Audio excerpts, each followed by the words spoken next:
വഹുൽ മുഖറബൂന ബൈന യദയില്ലാ, അള്ളാന്റെ മുമ്പിൽ ഏറ്റവും സമീപസ്ഥരായ സാമീപ്യമുള്ളവരാണ് അവർ. യതകല്ലമൂന ഫീ ഹഖ്ഖിൽ ഗൈർ, അവർക്ക് സ്വന്തം കാര്യമൊന്നും പറയേണ്ടതില്ല, അന്യരുടെ കാര്യത്തിൽ സംസാരിക്കുന്ന ശുപാർശക്കാരാണവർ. വയശ്ഫഊന ലിൽ ഗൈർ, അന്യർക്ക് ശുപാർശ ചെയ്യുക എന്നതാണ് അവരുടെ ധർമ്മം. മറ്റുള്ളവർക്ക് വേണ്ടി അള്ളാന്റെ മുമ്പിൽ വാദിക്കുകയാണ് അവരുടെ ധർമ്മം. ഇതരർക്ക് വേണ്ടി പ്രാർത്ഥിക്കുകയാണ് അള്ളാഹുവിന്റെ ചൊല്ലി അവരുടെ ധർമ്മം. മറ്റുള്ളവരുടെ കാര്യം പറഞ്ഞ് അവർക്ക് സഹായിക്കുകയാണ് ഇവർക്ക് അല്ലാഹു തആല ഏൽപ്പിച്ചു കൊടുത്ത ചുമതല. ഈ നൽകപ്പെട്ട വിഭാഗം വയഖുദൂന അശ്വാലന്നാസ്, ജനങ്ങളുടെ ആവശ്യങ്ങളും ജോലികളും ഒക്കെ ഇവരാണ് നിർവഹിക്കുന്നത്. ഈ നിർവഹിക്കാൻ വേണ്ടി അള്ളാഹു നിയോഗിച്ചിട്ടുള്ള മധ്യസ്ഥന്മാരാണിവർ.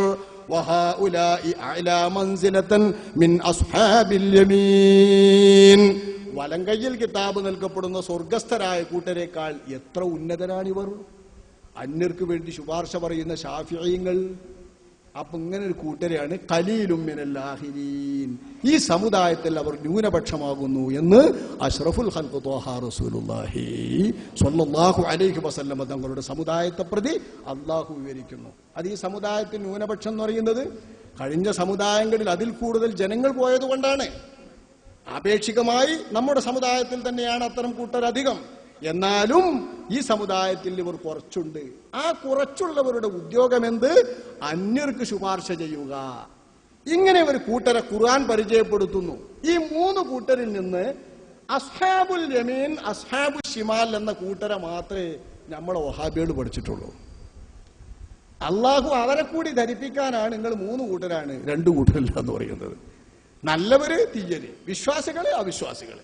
നമ്മുടെ കൂട്ടരുണ്ടെങ്കിൽ ഔലിയ എന്ന് പറഞ്ഞിട്ടൊരു കൂട്ടരൊന്നുമില്ല, മഹാത്മാക്കൾ എന്ന് പറഞ്ഞൊരു കൂട്ടരൊന്നുമില്ല, തങ്ങന്മാർ എന്ന് പറഞ്ഞൊരു കൂട്ടരൊന്നുമില്ല, ബഹുമാനികൾ എന്ന് പറഞ്ഞൊരു കൂട്ടരൊന്നുമില്ല. വിശ്വാസികളായി സൽക്കർമ്മം ചെയ്ത് ജീവിച്ച എല്ലാവരും നല്ലോല് തന്നെ, എല്ലാവരും ഔലിയാക്കൾ തന്നെ, അല്ലെങ്കിൽ എല്ലാവരും നരകക്കാർ തന്നെ. ഈ രണ്ട് വിഭാഗത്തെ അല്ലേ ജമാഅത്തുകാരും മുജാഹിദുകളും അടക്കമുള്ള വഹാബികൾ പരിചയപ്പെടുത്താറുള്ളൂ. മൂന്നാമതൊരു കൂട്ടരായി പറയുന്ന മഹാത്മാക്കൾ എന്ന വിഭാഗത്തെ പരിചയപ്പെടുത്തുന്ന ഒരേ ഒരു വിഭാഗം അഹ്ലുസുന്നത്ത് വൽ ജമാഅത്തല്ലേയുള്ളൂ. വിശുദ്ധ ഖുർആൻ നമ്മൾ എല്ലാവരോടുമായി പറയുന്നില്ലേ, നിങ്ങൾ രണ്ടു കൂട്ടരല്ല, മൂന്നാമതൊരു കൂട്ടരുണ്ട്, അവർ ന്യൂനപക്ഷമാകുന്നു.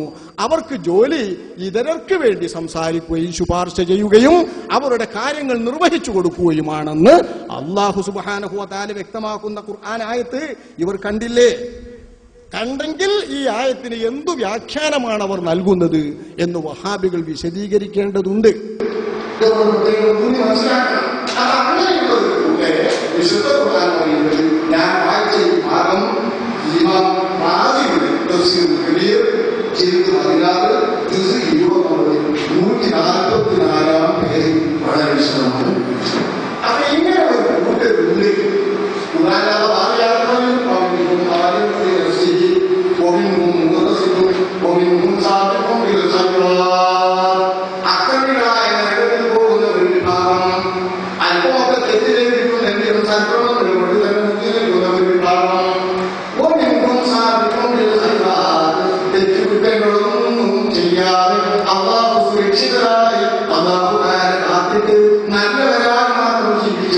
മറ്റുള്ളവർക്ക് വേണ്ടി മാത്രം ശുപാർശ ചെയ്യുന്നവർ നിർവഹിക്കുന്ന ഒരു വിഭാഗം ഇതല്ലായിരുന്നു. ഇങ്ങനെയുള്ള ആയത്തിൽ പറയുന്ന മൂന്ന് വിഭാഗത്തിൽ ഒരു കൂട്ടരാണ് ശുപാർശ, ശഫാഅത്ത് അർഹിക്കുന്നവർ. ശഫാഅത്ത് എന്നാൽ എന്താ അതിന്റെ അർത്ഥം? അള്ളാന്റെ മുമ്പിൽ ഇതർക്ക് വേണ്ടി ശുപാർശ ചെയ്യുക. ആ ശുപാർശ ചെയ്യാൻ അധികാരപ്പെട്ടവരെ അള്ളാഹുവിന്റെ മുമ്പിൽ വെച്ചാൽ അള്ളാഹു തആലാക്ക് അവരെ നല്ല ഇഷ്ടം. എന്റെ വാപ്പ ഇപ്പോഴത്തെ ഒരു ഭരണാധികാരിയുടെ മുൻപിൽ ഏറ്റവും വലിയ പരിചയക്കാരനാണ്. ബാപ്പയെ ഞാൻ കൊണ്ടിച്ചെന്നാൽ ബാപ്പ എന്റെ ആവശ്യത്തിന് വേണ്ടി ശുപാർശ ചെയ്യും. അപ്പൊ അടുപ്പക്കാരനായ ബാപ്പ ആ മന്ത്രിയുടെ അടുക്കലോ അധികാരിയുടെ അടുക്കലോ ഷാഫിയാണ് ശുപാർശക്കാരൻ. ഈ ശുപാർശക്കാരനായ ഷാഫിയെ കൊണ്ടുപോയില്ലെങ്കിലും നമ്മൾ ചിലപ്പോൾ കാര്യം സാധിക്കാൻ എന്തു പറയും? എന്റെ വാപ്പ ഇന്ന ആളാണ്, നിങ്ങളുമായിട്ട് വലിയ അടുപ്പുള്ള ആളാണ്, നിങ്ങൾക്കറിയാലോ, എന്താ പേര്? ഇന്നതാ പേര്. അത് ശരിയാ, എന്റെ അടുപ്പാണ്, എന്റെ ക്ലാസ്മേറ്റാണ്, അങ്ങനെ പഠിച്ച ആളാണ്, ഇങ്ങനെ കൂടെ പഠിച്ച ആളാണ്, ശരി. അപ്പൊ ഒരു ബന്ധമുണ്ട്, ആ ബന്ധത്തിന്റെ പേരിൽ കാര്യം നിർവഹിക്കുന്നു. ഇവിടെ ആള് ഹാജരില്ലെങ്കിലും ആളറിയാതെയാണെങ്കിലും ആള് മരണപ്പെട്ടിട്ടുണ്ടെങ്കിലും ഇവരുടെ പേരിൽ നമുക്ക് സഹായം കിട്ടും. ഇതാണ് ശുപാർശ. ഇവർ പറഞ്ഞിട്ടും സഹായം കിട്ടും, ഇതും ശുപാർശ. ഇവർ അപേക്ഷിച്ചിട്ടും അഭ്യർത്ഥിച്ചിട്ടും സഹായം കിട്ടും, ഇതും ശുപാർശ. ഇവരെ മുന്നിൽ പറഞ്ഞിട്ടും സഹായം കിട്ടും, ഇതും ശുപാർശ. ഇതൊക്കെ ഉൾക്കൊള്ളുന്ന വാക്കാണ് ശഫാഅത്ത് എന്ന് ഹുജ്ജത്തുൽ ഇസ്ലാം അബൂ ഹാമിദ് അൽ ഗസ്സാലി റളിയല്ലാഹു അൻഹുവിനെ പോലുള്ള മഹാത്മാക്കൾ വിശദമായി ശഫാഅത്ത് എന്ന് പറഞ്ഞാൽ എന്താന്ന് പഠിപ്പിക്കുന്ന വിശദീകരണത്തിൽ നൽകുന്നുണ്ട്. അപ്പൊ ആ ശഫാഅത്തുള്ള ഒരു കൂട്ടരുണ്ട്. അങ്ങനെ ഒരു കൂട്ടരെ സമ്മതിക്കാത്ത കക്ഷിയാണ് വഹാബികൾ. ഓലറിയാം ആരും അവിടെ ശുപാർശ ചെയ്യൂല, ആർക്കും ശുപാർശക്ക് അധികാരമില്ല. ഒറ്റ വാക്ക ഖുർആനിൽ അല്ലാഹു പറയുന്നു, നോക്കി, വലാ യംലികുല്ലദീന യദ്ഊന മിൻ ദൂനിഹി ശഫാഅത ഇല്ലാ മൻ ശഹിദ ബിൽ ഹഖ് വഹും യഅലമൂൻ. അവിശ്വാസികളായ മക്കക്കാരെ സംബന്ധിച്ച് അല്ലാഹു തആല പറയുന്നു, അവിശ്വാസികളായ ക്രിസ്ത്യാനികളും ജൂതന്മാരും അടക്കമുള്ള കാഫിറുകളെ കുറിച്ച് അല്ലാഹു പറയുന്നു, ഇവർ ഇബാദത്ത് ചെയ്യുന്ന ദൈവങ്ങളൊന്നും അല്ലാഹുവിങ്കൽ ശുപാർശ ഉടമപ്പെടുത്തുന്നവരല്ല, അല്ലാഹുവിന്റെ അടുക്കൽ ശുപാർശക്ക് അധികാരമുള്ളവരല്ല. ഇല്ലാ മൻ ശഹിദ ബിൽ ഹഖ്, അവരുടെ കൂട്ടത്തിൽ കലിമത്തു ത്വയ്യിബയായ തൗഹീദ് കൊണ്ട് അംഗീകരിച്ചിട്ടുള്ള നല്ല വിശ്വാസികളായ ആളുകൾ ഒഴിച്ച്. വഹും യഅലമൂൻ, അവർ വിവരമുള്ളവരുമായ ഉലമാക്കളുമാണ്. അപ്പൊ വിവരമുള്ള ഉലമാക്കളായ ഈമാനുള്ള ആളുകൾ അവർ അല്ലാഹുവിന്റെ അടുക്കൽ ശുപാർശ ചെയ്യാൻ അധികാരപ്പെട്ടവരാണ്. ഈ ആയത്തിന് തഫ്സീർ ചെയ്ത് മഹാനായ ഇമാം ഇബ്നു ജരീർ ത്വബരി, പഴക്കമുള്ള തഫ്സീറുകളിൽ ഏറ്റവും പഴക്കമുള്ളത് ഇമാം ഇബ്നു ജരീർ ത്വബരി തങ്ങളുടെ തഫ്സീറാണ്. ആ തഫ്സീറിൽ കാണാം, ഈ പറഞ്ഞതുകൊണ്ട് ഉദ്ദേശ്യം മക്കത്തെ ബഹുദൈവ വിശ്വാസികൾ ഇബാദത്ത് ചെയ്യുന്ന ദൈവങ്ങളിൽപ്പെട്ടവരാണ് മലക്കുകൾ. മലക്കുകൾ അള്ളാന്റെ പുത്രിമാരാണ് എന്നും പറഞ്ഞ് ദേവിമാരായി അവർ പൂജിപ്പിക്കുന്നു.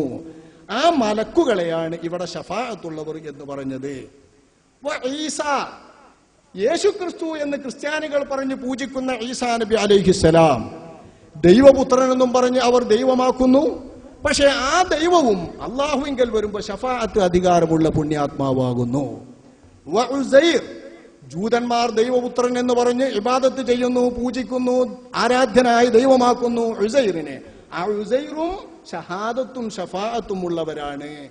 ഇതുപോലെ പൂജാ ദൈവങ്ങളായി മറ്റുള്ള മുശ്രിക്കുകൾ പൂജിക്കുന്നവരിൽ നല്ല ഇൽമുള്ള വിശ്വാസികളൊക്കെ ശഫാഅത്തുള്ളവരാകുന്നു എന്ന് വിശുദ്ധ ഖുർആൻ സൂറത്തു സുഖ്റുഫിൽ വളരെ വ്യക്തമായി പറയുന്ന ആയത്താണ്. ഈ ആയത്തു പ്രകാരം ശഫാഅത്ത് ചെയ്യുന്ന ഒരു കൂട്ടരുണ്ട്. അവരുടെ ശഫാഅത്ത് പിടിക്കുക, ലഭ്യമാക്കുക, ഇതിനാണ് എന്തു പറയുക? ഇസ്തിശ്ഫാ എന്ന് പറയാം. ഇസ്തിശ്ഫാ എന്ന് പറഞ്ഞാൽ ശഫാഅത്ത് ലഭ്യമാക്കുക. ആരുടെ? ശഫാഅത്തിന് അധികാരമുള്ള മഹാത്മാക്കളുടെ. അന്യന്റെ കാര്യം സംസാരിക്കാനും അന്യന്റെ കാര്യം പറയാനും ശഫാഅത്തിന് അധികാരം നൽകപ്പെട്ട മഹാത്മാക്കൾ വരെയാണ് നമ്മൾ മഹാത്മാക്കൾ എന്ന് പറയുന്നത്. നമ്മളൊരു കൂട്ടര് മഹാത്മാക്കൾ എന്നറിയുന്നില്ലേ? നമ്മളൊന്നും അല്ലത് എന്നാ നമ്മൾ പറയാ. നമ്മളൊക്കെ സാധാരണ വിശ്വാസികൾ, പാപികൾ, അവിശ്വാസികൾ, നരകക്കാർ. അള്ളാഹു ആ കൂട്ടത്തിൽ നമ്മെ പെടുത്താതിരിക്കട്ടെ. പാപമുണ്ടെങ്കിലും അള്ളാഹു പാപം പുറത്തു തന്ന് നമ്മൾ അള്ളാഹു താല സ്വർഗത്തിൽ പ്രവേശിപ്പിക്കുമാറാവട്ടെ. പക്ഷേ പാപമില്ലാത്ത, പാപത്തിൽ നിന്ന് സുരക്ഷിതരായി അള്ളാഹു സംരക്ഷിക്കുന്ന മലക്കുകളും മഅസൂമുകളായ അമ്പിയാക്കളും അവരെ പോലെ മഹ്ഫൂദുകളായി പാപത്തിൽ പെടാതെ കാത്തു സൂക്ഷിക്കുന്ന ഭക്തന്മാരായ ഔലിയാക്കളും ഇക്കൂട്ടർ സാബിഖൂന, ശഫാഅത്തുള്ളവരാണ്. ആ ശഫാഅത്തുള്ള കൂട്ടക്കാരുടെ ശഫാഅത്ത് ലഭ്യമാക്കുന്നതിനുള്ള എല്ലാ പ്രവർത്തനങ്ങളും എല്ലാത്തരം ഇടപാടുകളെയും കുറിക്കുന്ന വാക്യമാണ് ഇസ്തിശ്ഫാ. ശഫാഅത്ത് ലഭ്യമാക്കുക, ശഫാഅത്തിന് അധികാരമുള്ളവരുടെ. ഇത് നമുക്ക് കാണാം. ബുഖാരിയും മുസ്ലിമും നിവേദനം ചെയ്ത ഹദീസിൽ പരലോകത്ത് ഫസ്ലുൽ ഖദാഇന് വേണ്ടി ആളുകൾ വർഷങ്ങളോളം നിലക്കൊണ്ടുകൊണ്ട് പരിഭ്രാന്തിയിലകപ്പെടുമ്പോൾ യസ്തശ്ഫിഊന ലവിസ്തശ്ഫഅനാ ഇലാ റബ്ബിനാ, പടച്ചോനിലേക്ക് നമുക്കൊന്ന് ശുപാർശക്കാരെ പിടിക്കായിരുന്നു, അവരുടെ ശഫാഅത്ത് ലഭ്യമാക്കായിരുന്നു എന്ന് ജനങ്ങൾ പ്രത്യേകം അഭിപ്രായം പറയും. എന്നിട്ടവർ ആദം നബി അലൈഹിസ്സലാമിന്റെ അടുക്കലേക്കോടും, നൂഹ് നബിയുടെ അടുക്കലേക്കോടും, ഇബ്രാഹിം നബിയുടെ അടുക്കലേക്കോടും, മൂസ ഈസ നബിയുടെ അടുക്കലേക്കോടും, അവസാനം മുഹമ്മദ് മുസ്തഫ സ്വല്ലല്ലാഹു അലൈഹി വസല്ലം തങ്ങളുടെ അടുക്കലേക്കോടും. അവിടെ എന്താ? ബുഖാരിയും മുസ്ലിമും ഉദ്ധരിക്കുന്ന ഹദീസിലെ വാക്യം ലവിസ്തശ്ഫഅനാ, നമ്മൾ ശുപാർശക്കാരായി പിടിച്ചെങ്കിൽ ബുഖാരിയുടെയും മുസ്ലിമിന്റെയും ഹദീസിൽ മറ്റൊരു വാക്യം കാണാം, ഇസ്തഗാഹു ബി ആദം. ആദം നബിയെ അവർ വിളിച്ചു തേടും.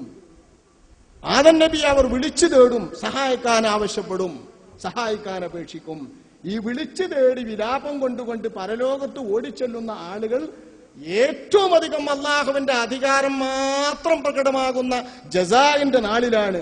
രാജാതിരാജൻ ഞാൻ മാത്രമേ ഉള്ളൂ, ലിമനിൽ മുൽക്കുൽ യൗം, ആർക്കാണ് ഇന്ന് അധികാരം എന്ന് അല്ലാഹു തആല ചോദിക്കുന്ന രാജാതിരാജന് മാത്രം അധികാരം പ്രത്യക്ഷത്തിലും പരോക്ഷമായുമുള്ള ആ നാളിലാണ് ഇസ്തിഗാസ നടത്തുന്നതും ഇസ്തിശ്ഫാ നടത്തുന്നതും എന്ന് കണ്ടാൽ മനുഷ്യന്റെ ബന്ധവാസന എന്ന നിലയ്ക്ക് അവർ നടക്കുന്ന ഇസ്തിശ്ഫാ പരലോകത്തും നടക്കും എന്ന് നമുക്ക് മനസ്സിലാക്കാം. ആ ഇസ്തിശ്ഫാ ദുന്യാവിലും നടക്കും. ഇസ്തിശ്ഫാ അതിന്റെ ഇനങ്ങളാണ് നമ്മൾ അവരുടെ ഏതെങ്കിലും മഹത്തുക്കളുടെ ഏതെങ്കിലും തുണി കിട്ടിയാൽ, വസ്ത്രം കിട്ടിയാൽ, ചെരുപ്പ് കിട്ടിയാൽ, മുടി കിട്ടിയാൽ, ഏതെങ്കിലും തരത്തിലുള്ള തിരുശേഷിപ്പ് കിട്ടിയാൽ ബർക്കത്തെടുക്കും, തബറൂക്ക്. മഹാത്മാക്കളുമായി സഹായം തേടിക്കൊണ്ടിരിക്കും, മഹാത്മാക്കളുമായി കാര്യങ്ങൾ പറഞ്ഞുകൊണ്ട് അവരോട് സഹായിക്കാൻ ആവശ്യപ്പെടും, ഇസ്തിആന. മറ്റുള്ളവരുടെ ശർറിൽ നിന്നും കെടുതികളിൽ നിന്നും വിപത്തുകളിൽ നിന്നും കാവൽ തേടും, ഇസ്തിആദ. അവരെ വിളിച്ചാർക്കും, ഇസ്തിഗാസ. ഇതൊക്കെ അതിന്റെ പേരാ, ഇസ്തിആദ, ഇസ്തിആന, ഇസ്തിഗാസ, ഇസ്തിശ്ഫാഇന്റെ വിവിധ ഇനങ്ങളാണ് ഇതൊക്കെ. അതിലൊന്ന് തവസ്സുല്, തബറൂക്ക്. ഇപ്പൊ തവസ്സുല്, തബറൂക്ക്, ഇസ്തിഗാസ, ഇസ്തിആദ, ഇസ്തിആന എന്നൊക്കെ പറഞ്ഞാൽ ഇതെല്ലാം ശഫാഅത്തുള്ള മഹാത്മാക്കളുടെ ശഫാഅത്ത് ലഭ്യമാക്കിയിട്ട് അള്ളാഹുവിന്റെ സഹായം അവരുടെ ശഫാഅത്ത് മുഖേന ലഭ്യമാക്കാൻ വേണ്ടിയുള്ള പരിശ്രമം എന്നാണ് ഇതിനർത്ഥം.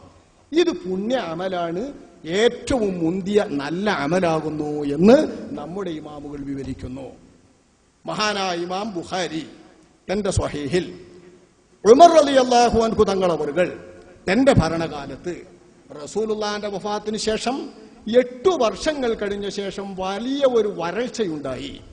ആ വരൾച്ച ഒന്നാകെ ബാധിച്ചിട്ട് കൃഷികൾ മുടങ്ങി, ചുറ്റു മനുഷ്യൻ പഴുത്തു, ഒരിറ്റ് വെള്ളമില്ലാതെ കുടുങ്ങി. അറത്ത് നോക്കപ്പെടുന്ന മൃഗങ്ങൾ അറത്ത് നോക്കുമ്പോ മാംസമില്ല, രക്തമില്ല, തോല് മാത്രം മറവ് ജീവികളിൽ നിൽക്കുന്ന അത്തരത്തിലുള്ള ഒരു വലിയ ഉഷ്ണം. നിലത്തു നിൽക്കുന്ന പൊടികളോ മണലുകളോ നോക്കുമ്പം വെണ്ണീർ പോലെ ചാരം പോലെ നിൽക്കുന്നു. അങ്ങനെയുള്ള ആ വർഷത്തിന് ചരിത്രത്തിൽ പേര് നേടിയിരിക്കുന്നത് ആമുറമാദ, വെണ്ണീറിന്റെ കൊല്ലം. ഭൂമിയാസകലം വെണ്ണീർ പോലെ ചാരം പോലെ.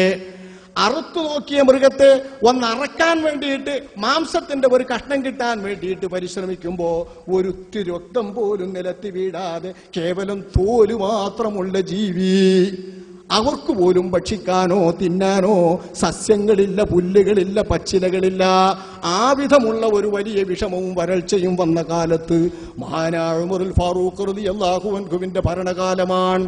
ആമുറമാദയിൽ ഇതാ ഒരു സ്വഹാബി വര്യൻ അഷ്റഫുൽ ഖൽഖ് സ്വല്ലല്ലാഹു അലൈഹി വസല്ലമ തങ്ങളുടെ മുൻപിൽ ചെല്ലുന്നു. ആമുറമാദയിൽ നബി ഇല്ലല്ലോ. നബി തങ്ങൾ വഫാത്തായിട്ട് 8 വർഷം കഴിഞ്ഞിട്ടുണ്ട്. 8 വർഷം കഴിഞ്ഞ ശേഷം ഈ സ്വഹാബി വര്യൻ ചെന്നിട്ട് അള്ളാന്റെ റസൂലിന്റെ ഹുദറ ശരീഫയിങ്കൽ ഖബറുകൾ ചെന്നിട്ട് പറയുന്നു, യാ റസൂലല്ലാഹ് ഇസ്തസ്ഖി ഉമ്മതിക. അള്ളാന്റെ റസൂലേ, ആരും അള്ളാനോട് മഴയെ തേടിയിട്ട് കാര്യമില്ല, അങ്ങൊന്ന് മഴയെ തേടണം, ഞങ്ങൾക്കൊരിറ്റ് വെള്ളം കുടിക്കാനില്ല, അങ്ങ് മഴയെ തേടണം എന്നാവശ്യപ്പെടുന്നു. ബിലാൽ ഇബ്നുൽ ഹാരിസിൽ മുസ്നി എന്ന സ്വഹാബി വര്യനാണ് ഈ സഹായം തേടുന്നത്.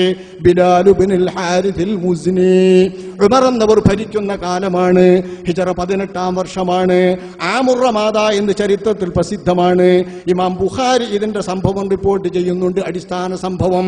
ഇതനുസരിച്ചുകൊണ്ട് ഈ സ്വഹാബി വര്യൻ റസൂലുള്ളാഹിനോട് ഖബറിങ്കൽ ചെന്നുകൊണ്ട്, അള്ളാന്റെ റസൂലേ, ഞങ്ങൾക്ക് വെള്ളം കിട്ടാൻ വേണ്ടി അങ്ങ് പ്രാർത്ഥിക്കണമെന്ന് വഫാത്തായിട്ട് ബർസഖിൽ ജീവിക്കുന്ന, ഖബറിന്റെ അകത്ത് ജീവിക്കുന്ന നബി തങ്ങളുടെ ഖബറിങ്കൽ ചെന്നുകൊണ്ട് അപേക്ഷിക്കുമ്പോൾ ആ സ്വഹാബി വര്യന്റെ മുൻപിൽ അള്ളാന്റെ റസൂല് സ്വപ്നത്തിൽ പ്രത്യക്ഷപ്പെട്ടിട്ട് പറയുന്നത്, അൽ കൈസ്, അൽ കൈസ്, അൽ കൈസ് എന്ന് ഉമറിനോട് ചെന്ന് പറയണം.